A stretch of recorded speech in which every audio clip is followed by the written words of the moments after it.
মুসলমান ব্যক্তি মুসলমানের বাইরে বিধর্মী কাউকে বিবাহ করতে পারবে কিনা, এই বিষয়ে কথা বলার জন্য আমি আছি আপনাদের সাথে মুফতি রাশিদুর রহমান।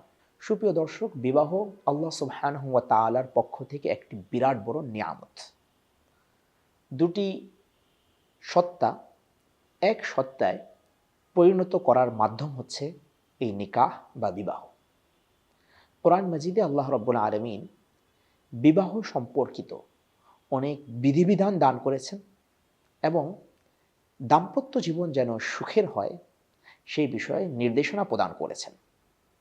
রাসূলুল্লাহ সাল্লাল্লাহু আলাইহি ওয়াসাল্লামও তিনি তার নিজের বক্তব্যের মাধ্যমে, আচার আচরণের মাধ্যমে এবং দিক নির্দেশনার মাধ্যমে এই বিষয়টি পরিষ্কার করে গিয়েছেন যে দাম্পত্য জীবন কিভাবে লিড করতে হয়, কিভাবে পরিচালনা করতে হয়। আমরা কোরআন মাজিদের সূরাতুন নিসার 1 নম্বর আয়াতটি পড়েছি। আল্লাহ রাব্বুল আলামিন এই আয়াতের মধ্যে ইরশাদ করছেন, হে মানব জাতি, তোমরা তোমাদের রব আল্লাহকে ভয় করো, যিনি তোমাদেরকে সৃষ্টি করেছেন এক নফস থেকে, অর্থাৎ হযরত আদম থেকে, এবং তার থেকেই, সেই আত্মা থেকেই, সেই নফস থেকে তিনি তৈরি করেছেন তার স্ত্রী হাওয়া আলাইহিস সালাতু ওয়াস সালামকে। এরপর আল্লাহ তাআলা বলছেন, আর তোমরা ভয় করো তোমাদের রবকে, যেই রবের দোহাই দিয়ে এবং যেই আত্মীয়তার দোহাই দিয়ে তোমরা একে অপরের কাছে বিভিন্ন জিনিস দাবি করো, চাও, সেই বিষয়গুলোর বিষয়ে তোমরা সতর্ক থাকো, যত্নশীল হও। আল্লাহ তাআলা কিন্তু তোমাদেরকে পর্যবেক্ষণ করছেন, দেখছেন। বিবাহ এমন একটি বিষয় যেখানে মানুষ সাধারণত মৈত্রী, ভালোবাসা এবং মিল বন্ধন যেন হয়, এগুলো খুব খেয়াল করে থাকে। যেমন বয়সের বিষয়টি খেয়াল করে যে পাত্র এবং পাত্রীর মধ্যে এতটুকু গ্যাপ আছে কিনা, যেই গ্যাপ থাকলে পরবর্তীতে এদের মধ্যে অ্যাডজাস্ট নাও হতে পারে, এটা কিন্তু খেয়াল করা হয়। ভাষার বিষয়টি খেয়াল করা হয় যে পাত্র এবং পাত্রী একই ভাষাভাষী কিনা, কাছাকাছি ভাষাভাষী কিনা। স্ট্যাটাস, এটা খেয়াল করা হয় যে পাত্রের যে স্ট্যাটাস, পাত্রীদের কাছাকাছি সেই স্ট্যাটাস আছে কিনা।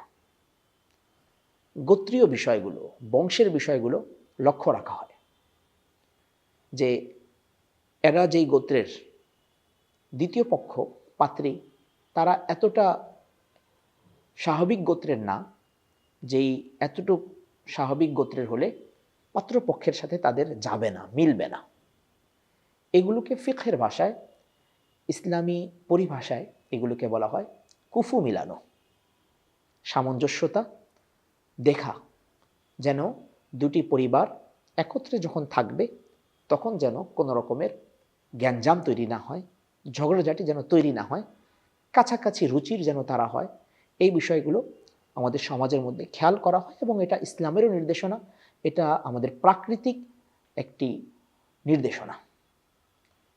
যে বিষয়টি নিয়ে আমরা আলোচনায় আছি যে সেটি হচ্ছে মুসলিম ব্যক্তি বিধর্মীকে বিবাহ করতে পারবে কিনা। দেখুন, মুসলিমের যে ধর্মবিশ্বাস, বিধর্মী ব্যক্তির ধর্মবিশ্বাস পরিপূর্ণরূপে ভিন্ন। একজন এক আল্লাহ বিশ্বাসী, আরেকজন বহুত্ববাদে বিশ্বাসী। একজনের জীবন আচার, খাবার দাবারের সিস্টেম, চলাফেরার সিস্টেম একরকমের, দ্বিতীয় জনের ঠিক ভিন্ন রকমের। একজন একটি কালচারে অভ্যস্ত, মুসলিম একটি কালচারে, একটি সংস্কৃতিতে অভ্যস্ত, অমুসলিম বা বিধর্মী ভিন্ন সংস্কৃতিতে, ভিন্ন বিশ্বাসে, ভিন্ন চিন্তা চেতনায় অভ্যস্ত।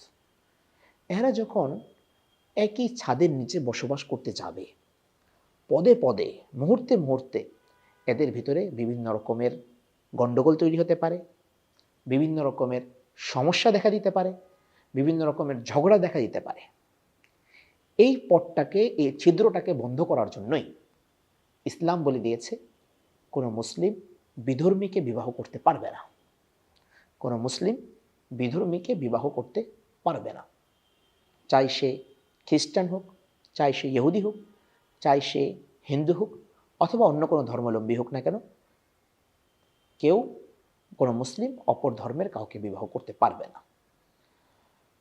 হ্যাঁ, একটি কথা প্রাচীন কিতাবগুলোর মধ্যে পাওয়া যায়, সেটি হচ্ছে খ্রিস্টান, নাসারা এবং ইহুদিদেরকে বিবাহ করা যাবে কিনা, ইহুদি নারীকে বিবাহ করা যাবে কিনা, এই বিষয়ে একটি মাসআলা পাওয়া যায়। তবে সেটি বর্তমানের জন্য প্রযোজ্য নয় মর্মে সকল ইসলামিক স্কলার মতামত দিয়েছেন। তো এই জন্য বিবাহ করার ক্ষেত্রে যেভাবে আমরা গোত্র, বর্ণ, বয়স, ধন সম্পত্তি এবং অন্যান্য বিষয়গুলো খেয়াল করে থাকি, ধর্মের বিষয়টি সবার আগে আমরা খেয়াল করার চেষ্টা করব। রসুল করিম সাল্লাল্লাহু আলাইহি ওয়াসাল্লাম নিজেই বলেছেন যে তুমি ধার্মিকতা দেখে বিবাহ করো, এবং ধার্মিক কোনো মেয়ে যদি পেয়ে যাও, ধার্মিক কোনো পাত্র যদি পেয়ে যাও, তাহলে আর দেরি করো না, তাকে বিবাহ দিয়ে দাও। এই ধার্মিক পাত্র দ্বারা উদ্দেশ্য হচ্ছে মুসলিম মুসলিম মুসলিম নারীকেই বিবাহ করবে, মুসলিম পাত্রপাত্রীর ম্যাচ হবে, সংযুক্তি হবে মুসলিম পাত্রপাত্রীর সাথে। সুতরাং আমাদের সমাজের মধ্যে যদি কোথাও এর ভিন্নতা আমরা দেখতে পাই, আমাদের দায়িত্ব হচ্ছে মহাব্বতের সাথে তাদেরকে বোঝানো, এবং যারা কর্তৃত্বের অধিকারী তাদের দায়িত্ব হলো যে সন্তানদের প্রতি প্রথম থেকে এই মাসলাগুলো তাদের সামনে পরিষ্কার করে দেওয়া, যেন করে তারা বড় হয়ে এরকমের কোনো পরিস্থিতির সম্মুখীন না হন যে বিধর্মীদের সাথে তারা যুক্ত হয়ে যাচ্ছেন।